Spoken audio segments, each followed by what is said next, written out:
రేమంత్ గారు అసలు ముందుగా చెప్పండి, మీరు ఏ ఏ శాస్త్రాలను బేస్ చేసుకుని ఉపయోగిస్తారంటారు? నేను ఫస్ట్ ఆస్ట్రాలజీ చార్ట్ చూస్తానమ్మా.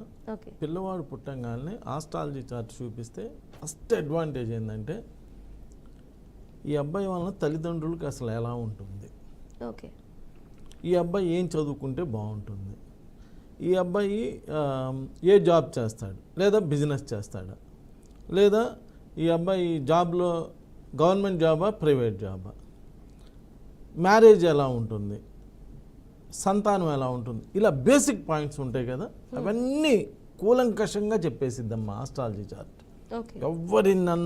ఎవరు నమ్మినా నమ్మపోయినా astrology is such a good subject. 80 to 90% perfect result ఇచ్చేస్తుంది.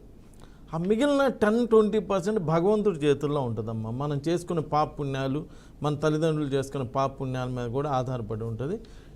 కానీ 80 to 90% మాత్రం కరెక్ట్ రిజల్ట్స్ ఇస్తుంది ఆస్ట్రాలజీ. ఇప్పుడు నన్ను కలిసి మా అబ్బాయి పుట్టాయండి, పేరు పెట్టండి అంటే ఫస్ట్ అబ్బాయికి ఏ నక్షత్రం, ఏ రాశి, ఏ లగ్నం, ఏ అక్షరంలో పేరు పెట్టాలి, ఎలా పెడితే బాగుంటుందో అన్ని విషయాలు చెప్తాను. ప్లస్ వీళ్ళ తల్లిదండ్రులకు ఎలా ఉంటుందో కూడా చెప్తాను.